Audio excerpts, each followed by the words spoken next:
कराची में तीर ने शेर का शिकार कर लिया, बल्ला भी टुकड़े टुकड़े कर डाला। हल्का NA 249 के ज़िमनी इंतखाबात में पीपल्स पार्टी के उम्मीदवार कादिर खान मंदोखेल 16,156 वोट लेकर कामयाब हुए। नून लीग के उम्मीदवार मिफ्ता इस्माइल 15,473 वोट हासिल कर सके। वोटों की गिनती से नताइज के ऐलान तक कांटे का मुकाबला। बिलाखिर नून लीग के उम्मीदवार मिफ्ता इस्माइल 683 वोटों से हार गए।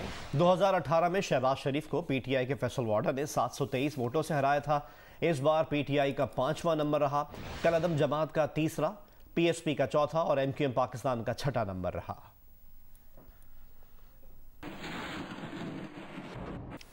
कराची में हल्का NA 249 पर होने वाले ज़िमनी इंतखाब के गैर हतमी गैर सरकारी नताइज में पीपल्स पार्टी के कादिर खान मंदोखेल कामयाब हो गए। मुस्लिम लीग नून के मिफ्ता इस्माइल दूसरे नंबर पर रहे। इस वक्त वहाँ क्या सूरत हाल है जानेंगे जियो न्यूज़ के नुमाइंदे कमर अली से। कमर बताएगा इस वक्त NA 249 में क्या सूरत हाल है?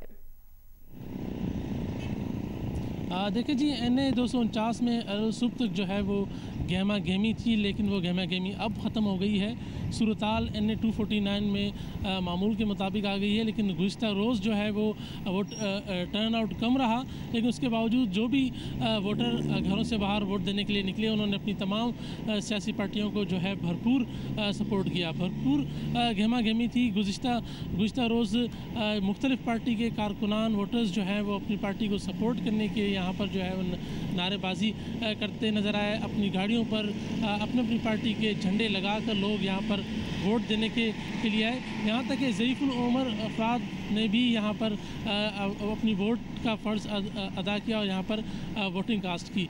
5 बजे के तक जो है वो मुख्तलिफ़ इलाकों में मुख्तलिफ़ पार्टीज़ के कारकुनान जो हैं उनका आमना सामना भी हुआ, एक दूसरे से उनका जो है वो झगड़ा भी हुआ, एक दूसरे पर उन्होंने जो है वो हमला भी किया।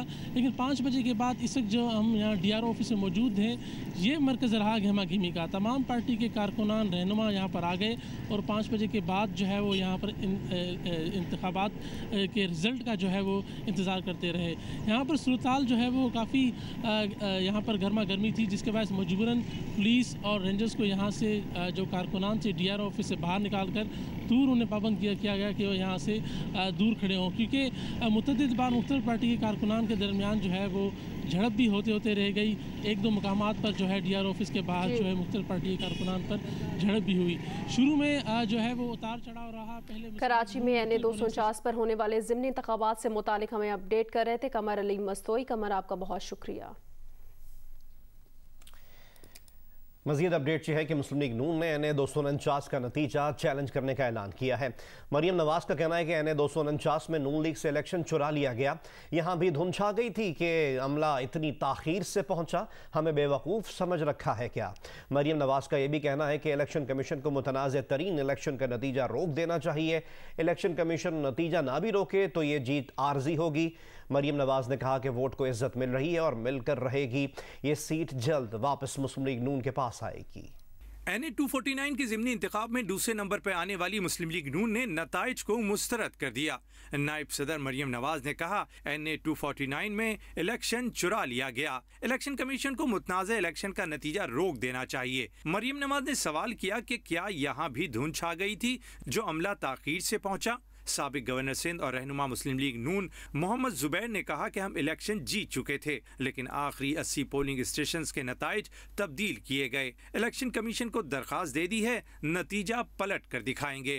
अपने एक्सप्रेस कर दिए हैं और सीरियस कंसर्न्स हैं, क्योंकि ये वो हल्का हम इलेक्शन जीत चुके थे और बिल्कुल क्लियर था। और लास्ट के जो 80-85 पोलिंग स्टेशन थे उसमें फिर वो चेंज होना शुरू हुआ, रिजल्ट चेंज करने शुरू किए गए। वो हमने लिख के भी दे दिए, जमा करवा दिया हमने, और हमने ये कहा है और हम एक्सपेक्ट करते हैं कि रिजल्ट डिक्लेयर नहीं करेगी इलेक्शन कमीशन जब तक वो हमारे वो कंसर्न है उसको एड्रेस नहीं कर देती।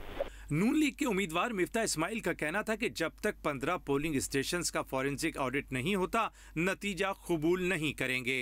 हमने ये कहा है कि रिजल्ट्स अनाउंस ना किए जाएं ऑफिशियली जब तक के 15 15 पोलिंग स्टेशंस का फोरेंसिक ऑडिट नहीं करा जाए, जिसके अंदर 260 और 261 हैं, जिसके अंदर प्रिजाइडिंग ऑफिसर साहब जो हैं वो बगैर बताए किसी को चले गए। साबिक वजीर आजम और रहनुमा मुस्लिम लीग नून शाहिद खाकान अब्बासी का कहना था कि जरूरत इस बात की थी कि इलेक्शन इतने शफाफ होते कि कोई उंगली न उठाता। इबहम क्यों पैदा हुआ, इसका जवाब देना पड़ेगा। इस इलेक्शन के बारे में इबहम पैदा हो गया है। ये इबहम जो है ये पैदा नहीं होना चाहिए था। ये क्यों पैदा हुआ, इसके जवाबात देने पड़ेंगे। इलेक्शन शफाफ होना चाहिए था, वो नहीं हुआ। इलेक्शन के अंदर इबहम पैदा नहीं होना चाहिए था, इबहम पैदा हो गया। ये इस इलेक्शन के हकाइक हैं। एक जमात को मखसूस अंदाज में बरतरी दिलाकर क्या साबित किया जा रहा है? MKM के रहनुमा आमिर खान का नताइज पर रद्द-ए-अमल सामने आया। कहा ऐसा महसूस होता है कि 2018 के इलेक्शन का तसलसल है। फैसल सब्जवारी बोले इलेक्शन कमीशन को चाहिए वो अपने अमले की शफाफियत को चेक करे। ज़िमनी इलेक्शन के हवाले से बहुत संगीन सवालात पैदा हुए हैं। इलेक्शन कमीशन के इंतहाई नाक़िस जो हिकमत अमली और उनके इंतजाम नजर आए, उसकी वजह से हम इन नताइज को मुस्तरद करते हैं। इलाके के लोगों की, उन मकीनों की विल कुछ और हो और नताइज कुछ और दिखें तो ये चोरी ही इसको ताबीर किया जा सकता है। हम ये चाहते हैं कि हो सकता है कि मंदोखेल साहब और पीपल्स पार्टी अचानक बहुत मशहूर हो गए हों यहाँ पर, और जो उन्होंने 7000 वोट 2500 साल पहले लिए थे, अब वो सबसे ज्यादा वोट लेने वाले वाकईतन जेन्युइनली बन गए हों।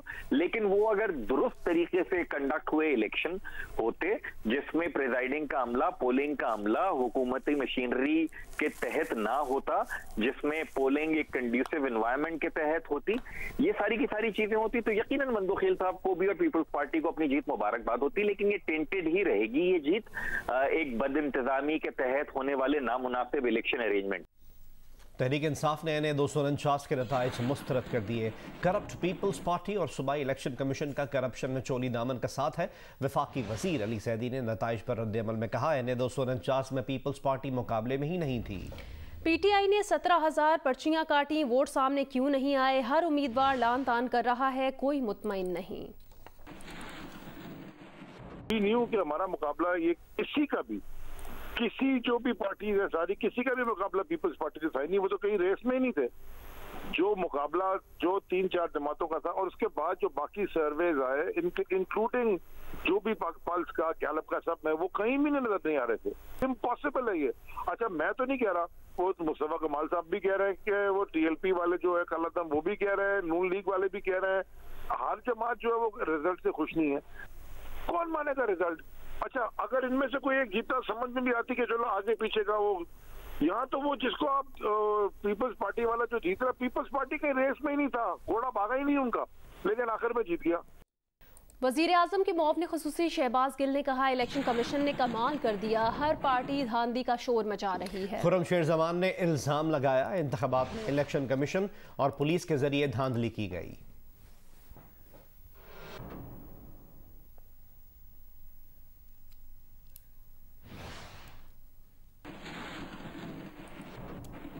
मुस्तफा कमाल ने कहा DRO ऑफिस में ड्रामा चलाया गया, पाक सरजमीन पार्टी नताइज कबूल नहीं करेगी। ये फॉर्म 45 है हमारे पास, 83 फॉर्म 41 रिसीव हुए, इसके बाद फॉर्म 41 नहीं मिला हमें, 45 फॉर्म 45 नहीं मिला हमें। 83 फॉर्म 45 का रिजल्ट जो हमारे पास है, हम 4282 वोट लेकर सबसे आगे हैं। मैं पाक सरजमीन पार्टी के इस प्लेटफॉर्म से इलेक्शन कमीशन ऑफ पाकिस्तान को कहता हूं कि वो ये जो रिजल्ट जो आए हैं वो इसको अनाउंस करें, जिसमें पाक सरजमीन पार्टी वाज़ेह तौर पर बरतरी है। कल अदम मजहबी जमात ने भी नताइज कबूल करने से इनकार किया है और दावा किया है कि कराची के हल्का NA 249 का इलेक्शन उन्होंने जीता है। बिहम्दिल्लाह तहरीक लब्बैक पाकिस्तान हल्का NA 249 से 45 फॉर्म के मुताबिक जीत चुकी है। अब के बार हमारे हक पर अगर शबखून मारा गया तो हम खामोश नहीं बैठेंगे, बल्कि हम अपना हक लेकर रहेंगे और सारी की सारी जिम्मेदारी हुकूमत पाकिस्तान पर होगी। NA 249 के नताइज का ऐलान 11 घंटे बाद किया गया। प्रिजाइडिंग अफसरान की ताख़ीर से आमद का ताख़ीर सबब बनी। 10 प्रिजाइडिंग अफसरान अमले के दस्तखत के बगैर पहुंचे, उन्हें वापस किया गया। पोलिंग अमले ने इफ्तारी ब्रेक की वजह से भी नताइज पहुंचाने में ताख़ीर की। अफरादी कुव्वत में कमी और कोरोना SOPs भी ताख़ीर की वजूहात में शामिल। DRO ऑफिस में व्हाट्सएप और पोलिंग बैग्स के नताइज मैच किए गए। चीफ इलेक्शन कमिश्नर ने इस्लामाबाद में कंट्रोल रूम जाकर नताइज की तरसील की मॉनिटरिंग की। नताइज में ताख़ीर पर सूबाई इलेक्शन कमीशन से नाराजगी का इजहार भी किया।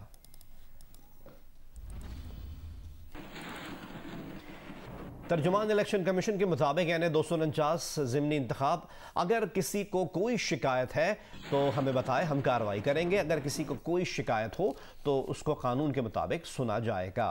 तर्जुमान इलेक्शन कमीशन ने कहा, धांधली का कोई सबूत मिला तो सख्त से सख्त एक्शन लिया जाएगा। तमाम फैसले मेरिट पर होंगे।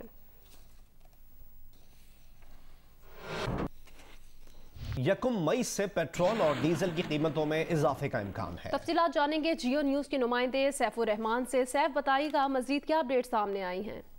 जी देखिए, इस हवाले से ज़राए का कहना है कि जो ओगरा ने जो समरी भिजवाई है उसमें पेट्रोल की कीमत में ₹6 फी लीटर तक इजाफे की तजवीज़ दी गई है और इसके साथ साथ जो डीजल की कीमत में है फी लीटर उसमें ₹6 इजाफा तजवीज़ किया गया है। उसकी जो बुनियादी वजह बताई गई है कि खाम तेल की जो कीमतें हैं इंटरनेशनल मार्केट में वो तकरीबन ब्रेंट जो है वो $68 फी बैरल पर पहुंच चुका है। इस तरह जो हमारी अरब लाइट है उसमें भी खाम तेल की कीमतों में इजाफा हुआ है।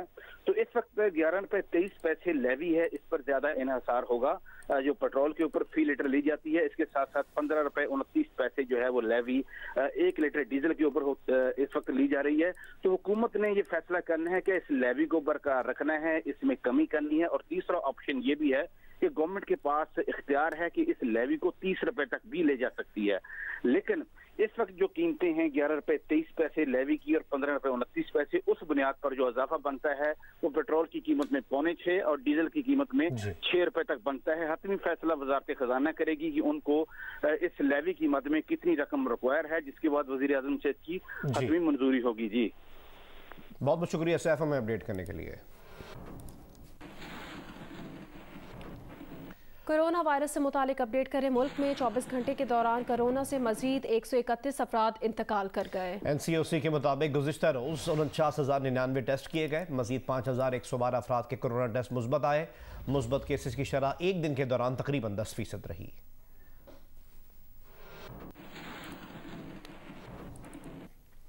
इस्लामाबाद में कोरोना टेस्ट मुस्बत आने की शरह 8% से ज्यादा है। इस्लामाबाद में कोरोना सूरत हाल से मुतालिक बताएंगी अलैना वकार।